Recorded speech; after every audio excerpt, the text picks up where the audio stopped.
Terima kasih Majelis Hakim atas waktu yang diberikan. Pertama saya ingin ke Pak Camat. Saya terlebih dahulu ingin menyampaikan mohon maaf kepada Pak Camat kalau selama ini pihak pesantren belum bersilaturahim ke Pak Camat. Nah, cuma saya mau tanya dulu Pak Camat, sejak kapan ini Bapak menjadi camat ini kan? Tahun 2019, bulan apa?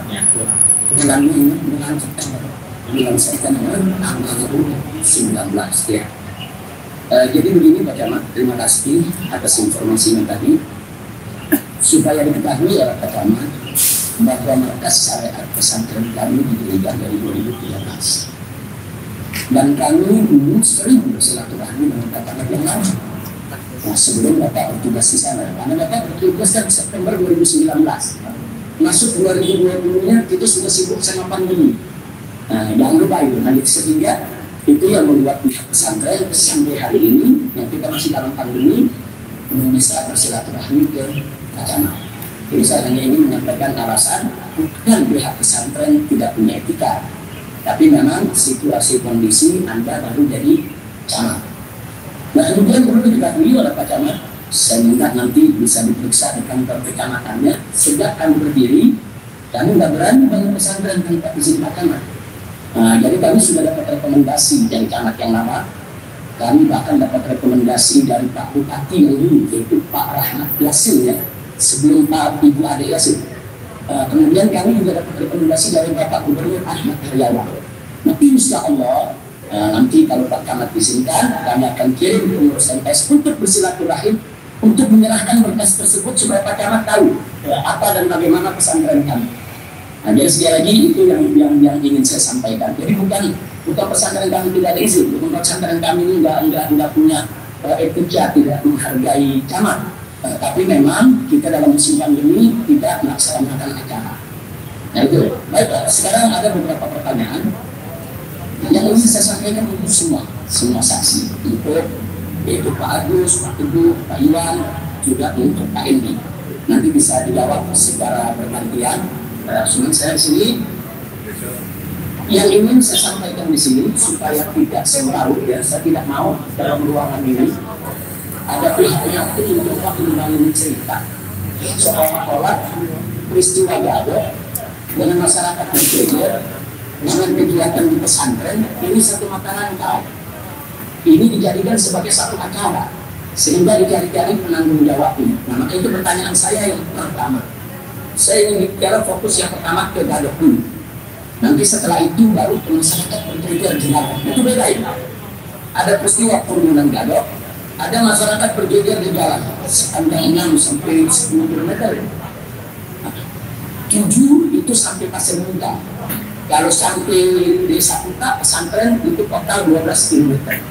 Nah, kami pihak pesantren pernah melakukan pengukuran. Baik, sekarang saya mau sampaikan di sini. Jadi ada 3 peristiwa, ada kerumunan di Gadok, ada masyarakat berjejer dari Gadok sampai Desa Kuta, dan ada acara kegiatan internal di pondok pesantren. Nah, saya mau tanya satu-satu dulu. Nah, supaya tidak semrawut, saya mau tanya satu-satu dulu. Kita mulai dari acara di Gadok. Di Gadok ini, tadi saya dengar dari Pak Satpol PP ya, sekaligus Ketua Satgas. Ada WA yang beredar.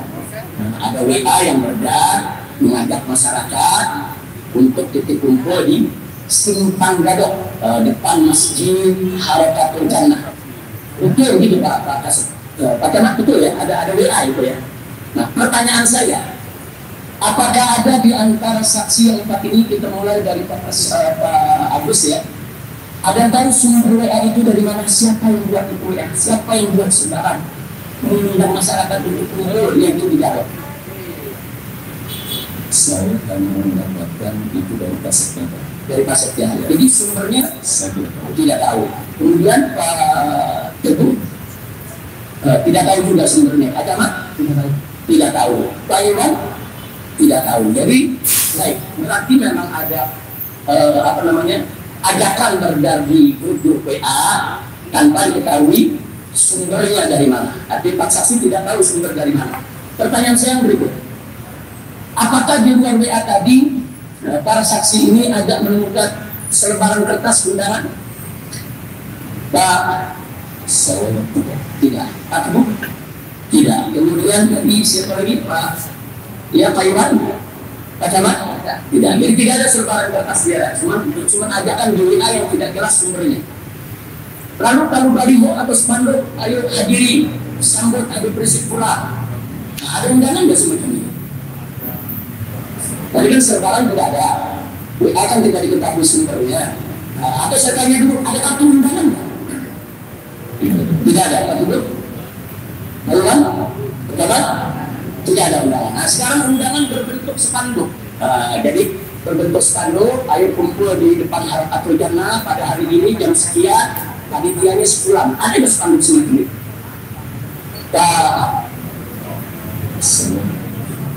Tidak ada. Kartu dulu.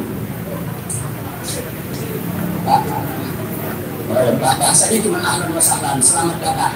Tapi bukan ajakan ayo kumpul dado, ayo di Harakatul Jannah, bukan begitu kan? Jadi undangan semacamnya seperti di WA itu tidak ada ya.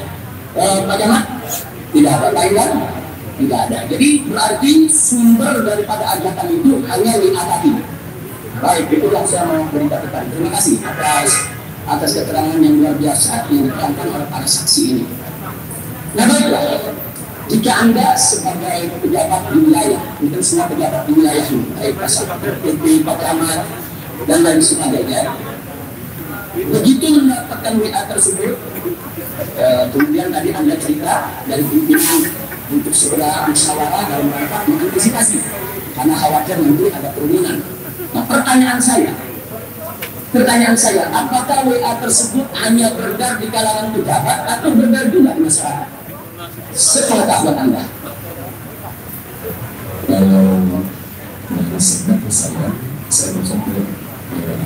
Ini saya tanya masyarakat, kira-kira ada dengar kabar nggak? Masyarakat tahu nggak itu ada WA seperti itu? Tidak tahu Pak Ibu. Kita dengar dari masyarakat memang ada yang dapatkan itu. Ayo dari Pak Camat sendiri gimana? Iya. Ya cuma dari data, ini kan dari internal. Ini yang saya tanya dari masyarakat ini, undang-undang di masyarakat. Ada nggak dengar kalau masyarakat juga menerima WA tersebut secara meluas? Sehingga karena begini, karena kan tadi Anda katakan setelah mendapatkan WA tersebut dari pimpinan, kan ada kekhawatiran dari pimpinan akan terjadi kerumunan. Sudah mengenai pada satu singgung kerumunan seperti di bandara dan lain sebagainya. Akhirnya Anda rapat untuk tim untuk mengantisipasi. Nah, ini bagaimana Anda bisa mengantisipasi? Kalau masyarakat nggak dengar kabar, kan nggak perlu dikhawatirkan. Kalau masyarakat nggak dengar kabar, tentu nggak perlu dikhawatirkan. Nah, tapi dengan Anda sidang, rapat, mengantisipasi, nah berarti kan ada informasi. Kalau masyarakat itu tahu, dan masyarakat akan kumpul. Nah, ini yang saya tanya. Coba, tolong dijelaskan Pak.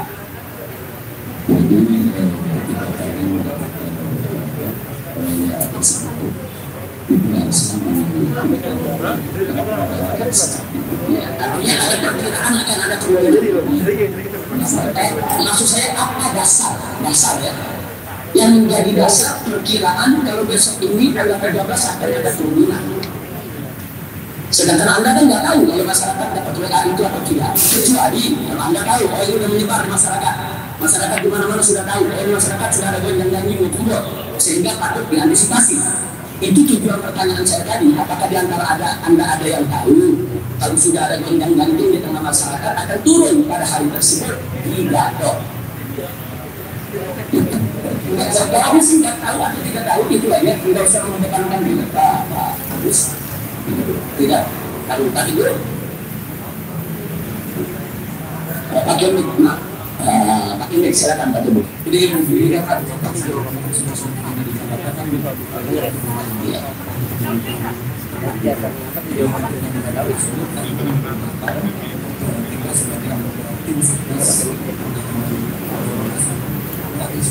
jadi sifatnya antisipatif saja. Soal kerumunan ada atau tidak, yang penting sudah siap untuk mengantisipasi.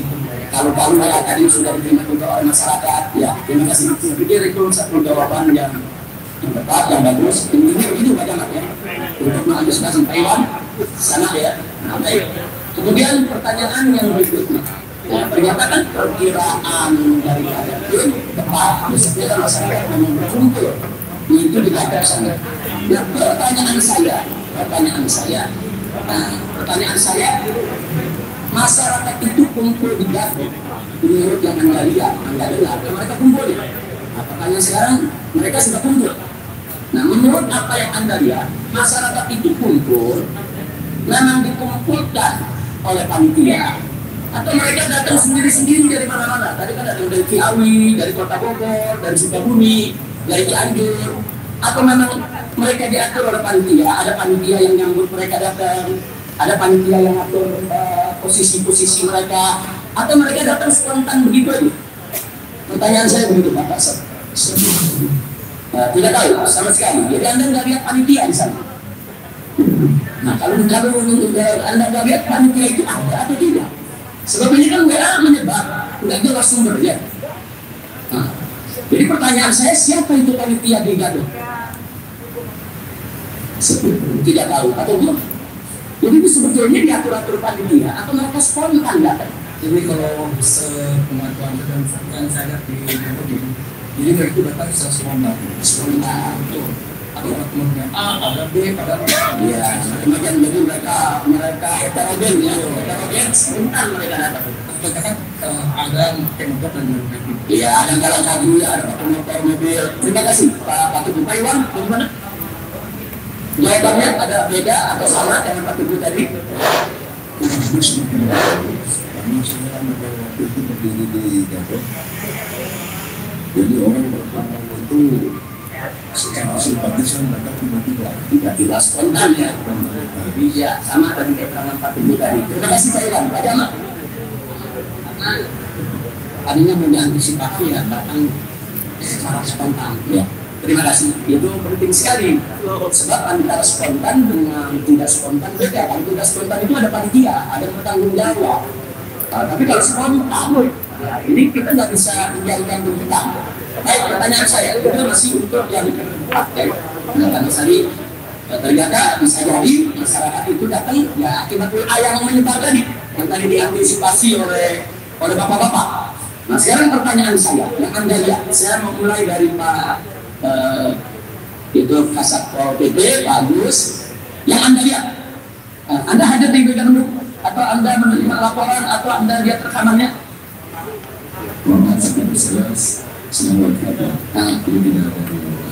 Tapi terima laporan ya. Oke, nanti kalau begitu saya ke Pak Ibu dulu. Pak Ibu hadir ya?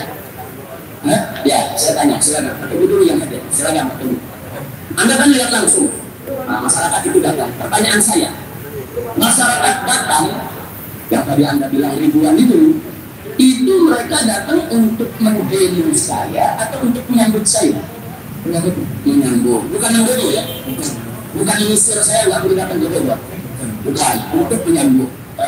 Bagaimana Pak Camat? Sama, untuk menyambut, bukan mendemo ya? Taiwan untuk menyambut. Laporan yang sampai ke Pak Kasat Pol PP untuk mendemo atau menyambut?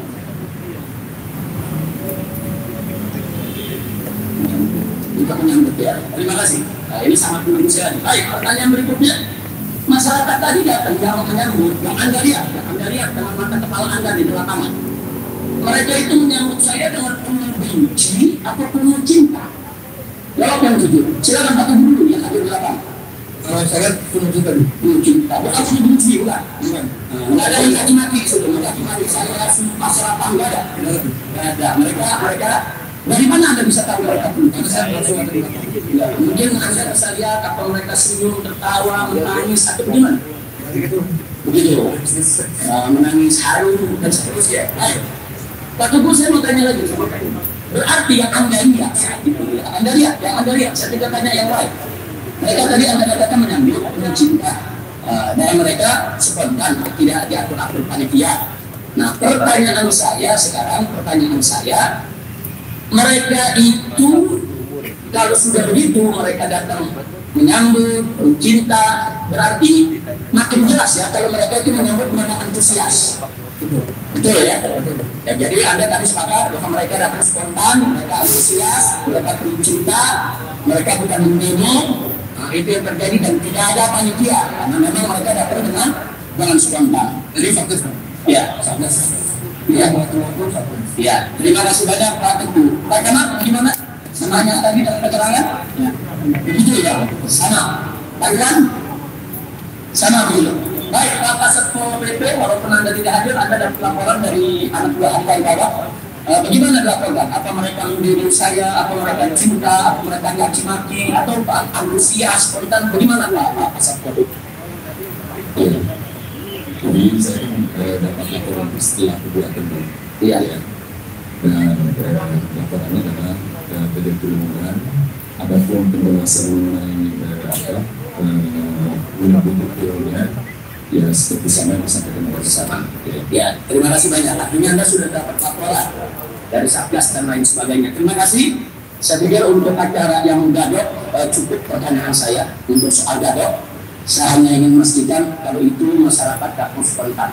Oh, ada tambahan lagi. Tadi kira-kira berapa yang datang tadi? Kurang lebih 3.000 ribuan. Sekitar itu Pak Jamat. Ya, sekitar 3.000-an. Nah, sekarang pertanyaan saya yang terakhir soal 3.000 ini, apakah 3.000 ini setelah menyambut saya semua tumpuk ke pesantren? Padahal mereka itu ikuti Anda hanya melihat mereka ikuti, tapi Anda nggak tahu kan mereka masuk ke pesantren atau tidak? Tidak tahu. Pak Camat? Tidak tahu juga. Pak Iwan? Tidak tahu juga. Ya, artinya waktu dari Gadok saya masuk menuju pesantren, mereka ngikut. Nah, tapi Anda tidak tahu apakah mereka itu semua mau ikut ke pesantren atau mau pulang ke rumah atau kemana, Anda tidak tahu. Baik, sekarang kita beralih ke orang berkejar. Nah, tadi ada kesaksian itu dari Pak Iwan juga, ya, dari Pak Teguh juga, bahwa sepanjang dari mulai Simpang Gadok sampai ke Pasir Mingga, sampai ke pos desa Buta, itu pos terakhir ke desa Buta. Nah, itu kan orang berjejer di depan rumah masing-masing. Ada yang di atas rumahnya, ada yang di jendela, ada yang di pintu, ada yang di pagar, ada yang di gang-gang yang masuk-masuk ke kampung. Orang berjejer semua. Nah, berjejer. Pertanyaan saya, betul ada orang berjejer seperti itu Pak Teguh? Betul. Itu orang-orang yang berjejer itu memang mereka sudah nunggu depan rumah mereka atau mereka yang ikut dari Gadok? Dari rumah mereka. Dari rumah mereka memang mereka sudah berjejer. Ada perempuan, ada laki-laki, ada anak kecil, ada orang tua, mereka berjejer semua. Nah, baik. Apakah Anda tahu kalau yang berjejer itu mereka itu sebetulnya apa-apa? Mereka mau apa berjejer sih? Mau mendemo atau menyambut saya?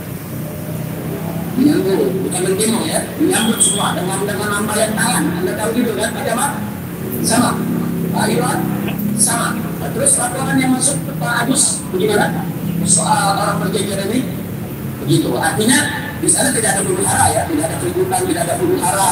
Jadi semua berlangsung tertib, rapi. Mereka menyambut, saya berikan lambaian tangan karena mereka juga memberikan lambaian tangan. Baik. Ini penting sekali. Nah, pertanyaan saya, apakah masyarakat berjejer di depan pintu rumah mereka itu sepanjang kalau dari Gadok sampai pesantren lagi 12 kilo, sampai di Kuta 10 kilo, sampai di Pasir Munggan sekitar 6 sampai 7 kilo. Pertanyaan saya, itu ada panitia yang ngatur? Apa ada panitia juga dibentuk ya? Ayo gini ya, gini ya, setiap rumah ya. Atau spontan mereka tidak diatur oleh panitia? Itu pertanyaan saya Pak Teguh. Spontan. Jadi nggak ada panitia yang ngatur mereka keluar dari rumah untuk menyambut. Tidak ada. Bagaimana? Spontan ya. Taiwan sama. Laporan yang masuk ke Pak Agus sama ya. Ya artinya spontan. Jadi nggak ada panitia. Jadi ini yang saya mau garis bawahi. Di Megamendung tidak ada panitia spontan. Di masyarakat berjejer juga spontan, tidak ada panitia. Saya pikir itu penting sekali sebelum kita masuk ke pondok pesantren. Saya menuntaskan dulu soal Megamendung tadi dengan perjalanan sepanjang jalan berjejer masyarakat tersebut. Baik, sekarang kita masuk ke pesantren. Selesai itu urusan Megamendung. Dengan urusan jalan dengan penting juga bagi para pengacara yang sebentar lagi akan menyampaikan pertanyaan. Nah, sekarang acara di pesantren. Saya mau tanya, para saksi di antara ada pernah ke pesantren saya? Ada saya. Ada pernah sampai ke pesantren ini? Belum pernah, tapi belum pernah. Pak Iwan? belum pernah juga, karena belum pernah ya. Ya insya Allah kalau nggak pernah bisa ke sana. Nah, baik, pertanyaan saya yang berikutnya, Anda tahu nggak kalau mau masuk ke pondok pesantren itu harus lewat hutan. Nah, ada pos pertama lewat hutan, nanti setelah hutan ada pos kedua. Yang tadi Pak Iwan menjelaskan ada pos-pos penjaga. Nah, karena pos penjaga itu penting sekali karena itu hutannya masih hutan rawan, hutannya masih ada harimau, masih ada monyet, masih ada binatang buas. Makanya kita buat pos supaya keamanan buat tamu-tamu kita tidak sembarangan masuk. Nah, pertanyaan saya, pesantren saja itu berdasarkan yang Anda tahu. Kalaupun Anda tidak pernah datang, yang Anda dengar dari masyarakat, dari penduduk, dari bawahan Anda, pesantren markas syariat itu ada di tengah-tengah pemukiman masyarakat, atau dia ada di atas gunung, lewat hutan, jauh dari masyarakat. Nah, pesantren markas syariat ini ada di tengah-tengah masyarakat, di pemukiman maksudnya, pemukiman perkantoran, desa kota, atau di lembah juga, nah, atau dia terpisah sendiri di atas gunung. Nah, itu yang saya bertanya, silakan Pak Ibu, ada nggak?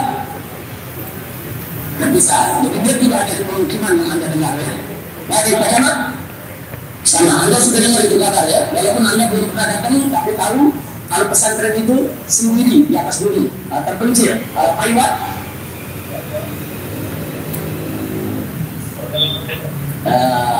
itu tidak pernah masuk sana ya, tapi itu kan masih jauh ke dalam pesantren ya, artinya dia terpisah dari pemukiman masyarakat, terpisah, dia nggak ada di tengah pemukiman, jauh dari masyarakat. Baik, nah berikutnya yang saya mau tanya, apakah bapak-bapak tahu selaku Satgas, tadi sudah dijelaskan oleh bapak bahwa ada peraturan pesantren itu boleh aktif tapi syarat. Nah, syaratnya adalah tidak boleh dikunjungi dan tidak boleh berinteraksi dengan masyarakat sekitar. Nah, alhamdulillah pesantren kami memang jauh dari masyarakat dan kami tidak pernah berinteraksi dengan masyarakat sekitar. Nah, soal ini memang ada himbauan dari Ibu Bupati, yaitu Ibu Ade Yasin. Beliau pernah memberikan himbauan langsung ke pesantren markas syariat supaya jangan menerima kunjungan. Dan itu sudah kita penuhi semenjak awal pandemi. Pesantren kami sampai hari ini melakukan lockdown. Tidak ada satupun orang tua santri yang boleh datang ke pesantren. Walaupun orang tua santri pada awalnya sempat protes lockdown. Nah, maka itu tadi dikatakan oleh bapak-bapak yang mau datang, Pak Camat mau datang, Pak Iwan mau datang, diterima di posko, nggak boleh masuk tadi kan? Nggak boleh masuk kan? Nah, jadi tapi bukan berarti nggak boleh masuk kalau Anda maksa karena kebutuhan yang sangat emergensi itu biasanya diizinkan. Tapi Anda lihat sendiri, memang pesantren sedang lockdown, tidak boleh ada yang masuk kecuali warga markas syariat. Siapa warga markas syariat? Kiai, santri, para guru, para petani yang memang kerja PNS, hanya itu saja yang ada di pesantren. Orang luar tidak boleh masuk. Nah, kemudian pertanyaan saya, apakah Anda tahu kalau pesantren markas syariat itu melakukan lockdown? Tidak tahu. Bagaimana? Tidak tahu. Taiwan? Tidak tahu. Nah, berarti Pak Kasat tahu nggak? Oh, tahu bahwa markas syariat melaksanakan lockdown. Tidak boleh ada yang masuk. Terima kasih banyak. Ini informasi penting Pak Iwan. Artinya akan saya sampaikan ada pembenaran dari kesaksian Pak Iwan. Terima kasih banyak. Bisa tanya fair. Nah, jadi memang kita tidak mudah dalam pandemi ini menerima tamu dari luar. Jadi saya mohon maaf, kita tidak mengizinkan Pak Ahmad untuk masuk ke pesantren. Kita datang bersama Pak Iwan hendak rapid test karena memang pesantren sedang melaksanakan lockdown. Sehingga kebutuhan rapid test kami punya tim sendiri dari tim Mercy. Kami datangkan, mereka periksa. Nah, itu dengan berkala, sebulan bisa 2 kali mereka datang, mereka periksa. Kalau ada yang sakit atau ada yang reaktif, kami rawat dan seterusnya. Dan alhamdulillah sampai hari ini seluruh warga MS, kiai, guru dan para santri sehat walafiat. Nah, terima kasih Pak Iwan. Jadi Pak Iwan tahu ya, memang ada lockdown. Oke nih, silakan Pak Iwan.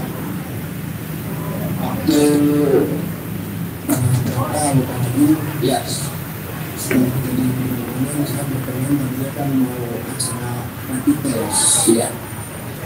Saya ketemu dengan Nabi, dengan Victory, ya. Dari Lemanendak ya. Kalau salah satu guru di MTS ya. Jadi saya diberikan di situ kemudian membuat konsul karena ini sampai jauh menjawabkan. Iya. Itu saja. Oke, terima kasih banyak. Jadi memang pada tanggal Anda mau masuk, kalau mau rapid test, bahkan pada tanggal 13 hari Jumat tanggal 13 November saat terjadi kerumunan di Megamendung, saat masyarakat menyambut berjejer di sepanjang jalan, saat itu Markas Syariah masih dalam status lockdown. Makanya 3.000 orang yang tadi Anda katakan ada di Megamendung, mereka tidak boleh masuk ke dalam lingkungan pondok pesantren. Jadi mereka hanya mengirim, ada yang sampai Pasir Bintang, mereka balik, ada yang sampai beberapa desa sebelumnya, Kampung Jawa dan lain sebagainya, mereka balik. Jadi mereka tidak boleh masuk ke dalam lingkungan pesantren, kecuali hanya warga pesantren. Itu saya dan keluarga selaku pendiri, begitu juga para kiai, guru dan lain sebagainya. Baik, pertanyaan saya yang berikutnya. Ini pertanyaan buat semua yang terakhir. Soal hari Jumat, apakah Anda tahu kalau saya hari itu mau melaksanakan ikut sholat Jumat di pesantren Markas Syariah? Tujuan saya memang ke sana, sholat Jumat di sana. Apa Anda tahu kalau saya sholat Jumat di sana? Itu hari Jumat kan? Tanggal 13 hari Jumat kan? Kita masuk Megamendung kan sekitar jam 9 kan? Nah itu kan menjelang Jumat, jam 12 siang kan Jumat. Nah apa Anda tahu kalau saya tuh ke MS itu untuk bertemu para santri yang sudah saya tinggalkan selama 3,5 tahun karena saya hijrah ke Mekah. Ya tentu kan rindu saya mau bertemu dengan santri, mau sholat Jumat bersama mereka. Apa Anda tahu saya sholat Jumat bersama mereka apa itu? Tidak tahu. Tahu kan? Tidak tahu. Macam tidak tahu. Jadi Anda tidak tahu kegiatan di dalam pembatalan gratis itu informasi dari masyarakat, mereka dengan Jumatan ini. Ada informasi dari masyarakat, ada Jumatan di MTS. Ya, artinya Anda tidak tahu apa yang terjadi di dalam MTS, kecuali hanya dengar dari masyarakat atau Habib mau sholat Jumat di sana. Begitu. Mungkin Pak Kasat tidak tahu sama sekali soal ini. Baik. Kemudian pertanyaan yang berikutnya masih soal itu. Apa Anda tahu kalau di dalam MTS itu ada masjid terbuat dari kayu dan triplek? Bagaimana? Tidak pernah masuk, tidak pernah dengar apa? Kayu kan? Tahu ya, ada masjid terbuat dari kayu, dari triplek, atasnya dari seng. Tahu ya? Tahu. Nah, bagus. Baru tahu Pak Ibu? Tidak tahu. Baik.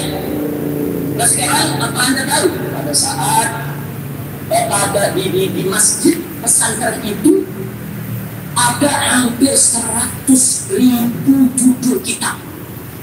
Penuh. Tembok itu keliling semua kitab buat para santri. Apa Anda pernah tahu dengar kabar kalau di masjid saya itu temboknya adalah kitab? Maksudnya tembok itu dindingnya itu yang terbuat dari kayu adalah kitab. Apa tahu Pak Jabat? Tidak tahu. Tahu Pak? Tidak tahu Pak Jabat? Tidak tahu. Nah di sini saya mau kasih tahu. Saya sholat Jumat di sana. Kemudian dewan guru mengingatkan Habib ini di gunung ini sering hujan. Bangunan masjidnya dari kayu, dari seng, bocor, nanti kitab ini ratusan ribu judul rusak semua. Jadi mereka minta bangunlah masjid yang permanen, bangunlah perpustakaan yang permanen. Saya setuju. Kemudian itulah kita buat acara peletakan batu pertama. Saya setuju dengan Pak Camat tadi, kalau bangun masjid harus ada IMB, begitu kan Pak Camat kan? Nah tentu ini peletakan batu pertama, bukan bangun masjid. Peletakan baru pertama secara simbolik, di situ akan dibangun masjid. Tentu kami harus cari dana dulu dan kami harus izin IMB-nya. Nggak ada IMB kita nggak bangun. Nah jadi sekarang artinya saya mau sampaikan tadi sudah ditanyakan oleh Majelis Hakim, pertanyaan yang luar biasa dari Majelis Hakim yang mulia, bahwa apakah kegiatan internal ini kegiatan pesantren atau bukan? Ada internal, ada eksternal. Internal hanya khusus untuk orang pesantren lain di dalam, tidak melibatkan masyarakat. Kalau kegiatan eksternal itu mengundang masyarakat luar, nah, seperti membuat perayaan Maulid, Isra Mi'raj dan lain sebagainya dengan mengundang Pak Camat, itu namanya kegiatan eksternal. Kalau kegiatan eksternal tadi sudah disampaikan oleh Pak Camat, saya cuma mengulangi lagi Pak Camat, tentu harus izin sekurang-kurangnya pemberitahuan, betul Pak Camat ya. Tapi kalau kegiatan internal itu kan banyak, sholat berjamaah 5 waktu, sholat Jumat, baca sholawat, baca zikir, baca doa setiap hari, bahkan kita tahajud bersama sambil menunggu subuh. Apa yang begitu perlu laporan dulu izin ke Pak Camat atau izin ke yang lainnya? Saya mau tanya Pak Camat, kegiatan internal pesantren apa perlu untuk melaporkan? Tidak perlu, tidak perlu. Yang penting tidak mengganggu masyarakat. Nah, tapi kalau eksternal harus izin dia. Nah sekarang yang namanya sholat berjamaah 5 waktu, sholat Jumat, kemudian apa yang kita lakukan pada hari Jumat tersebut, semua merupakan kegiatan internal. Termasuk usai sholat Jumat, kita ajak santri dan para guru untuk meletakkan batu pertama. Itu acara internal pondok pesantren. Jadi tidak ada urusan acara ini internal pondok pesantren dengan kerumunan Megamendung, dengan masyarakat berjejer di lapangan. Jadi saya sesalkan di sini, hati-hati. Saya cinta kepada Anda berempat dari tadi menyampaikan apa adanya, polos, lurus, jujur. Nah, cuma saya khawatir ada pihak lain yang mencoba membangun di benak Anda seolah-olah pesantren itu punya panitia, merencanakan kerumunan Megamendung, merencanakan masyarakat berjejer, kemudian melakukan pelanggaran di pondok pesantren. Nah, ini cara-cara intrik yang sangat jahat sekali. Maka itu pertanyaan yang saya ajukan ke Anda untuk menyelamatkan Anda dari intrik-intrik jahat semacam itu. Nah, ini yang saya mau sampaikan. Jadi terima kasih luar biasa jawaban-jawaban yang sudah disampaikan barusan. Nah, sekarang sebagai penutup, pertanyaan per orang. Ada pertanyaan yang berbeda-beda bagi saya. Pertama, saya hanya ingin mengulangi saja ke Pak Agus. Tadi sudah dijawab bahwa di sana kan ada pelanggaran prokes yang lain, ada pelanggaran prokes, dan tadi juga pelanggaran itu tadi informasinya sudah diberikan tindakan, apakah itu sanksi sosial, sanksi administratif, sanksi denda dan lain sebagainya. Tapi khusus kasus yang ini, nah ini kan dipidana, ini dipidana. Jadi pertanyaan saya, apa yang menjadi dasar kok prokes yang lain tidak dipidana, tapi prokes ini dipidana? Dan tadi Anda juga mengatakan Anda melaporkan kerumunannya, kejadian, bukan orangnya. Nah, padahal di sana tidak ada panitia yang jelas, tidak ada orang yang jelas. Jadi sebetulnya ini pidana ini mau mengejar siapa? Sebab resikonya saya bisa dipenjara. Resikonya saya bisa dipenjara, dan resikonya juga kita ini menjadi dipidanakan hanya gara-gara suatu peristiwa yang kita tidak tahu. Jadi apa dasarnya kok bisa dipidanakan? Kenapa tidak ambil pernyataan? Kenapa tidak denda? Kenapa pesantren nggak didenda saja umpamanya 50 juta seperti di Jakarta? Saya didenda. Umpama kalau memang pesantren dianggap bersalah. Nah, kenapa pesantren tidak mendapatkan peringatan? Kenapa tidak ada sanksi hukum? Pesantren tidak ada peringatan sanksi hukum. Sampai saat ini pesantren tidak kena sanksi hukum. Sampai saat ini masyarakat yang berjejer tidak kena sanksi hukum. Sampai saat ini kerumunan Megamendung tidak ada satupun yang kena sanksi hukum. Kenapa? Karena mereka spontan. Tidak ada kepanitiaan. Lalu di pidana ini maksudnya kemana? Kenapa? Apa ada yang mengarahkan? Apa ada yang menyuruh? Apa ada yang tekan atau bagaimana? Saya.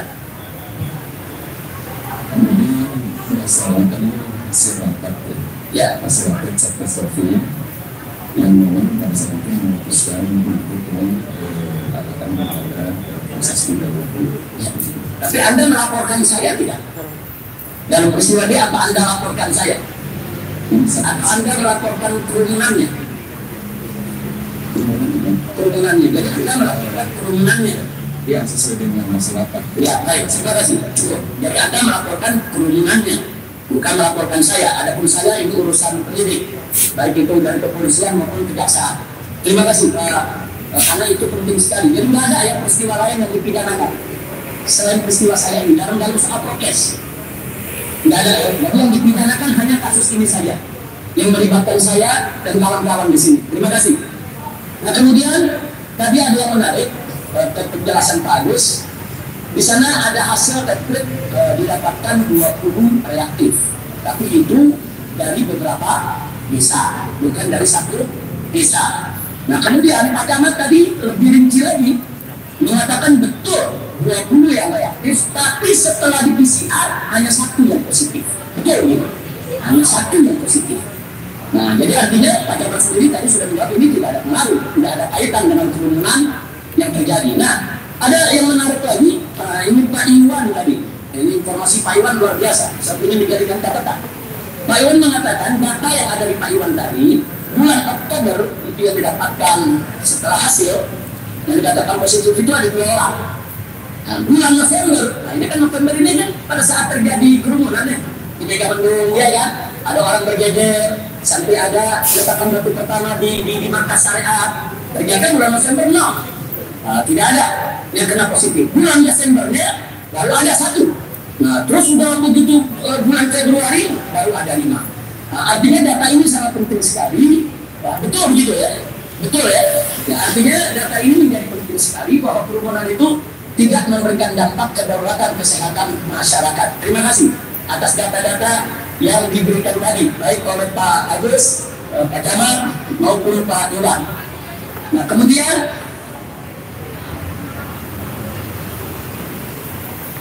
ya, paling akhir saya hanya ingin menandaskan lagi. Tadi yang Anda sebut 3.000 itu yang berkerumun di Garut ya. Garut itu memang 3.000, bukan 3.000 itu yang ada di pesantren markas syariat ya. Ya ini saya mau tandaskan, jangan nanti dianggap 3.000 itu ada di markas syariat. Markas syariat sedang lockdown, tidak ada tamu yang boleh masuk. Nah itu saja. Terima kasih banyak majelis hakim yang mulia. Saya serahkan ke majelis lagi, silakan.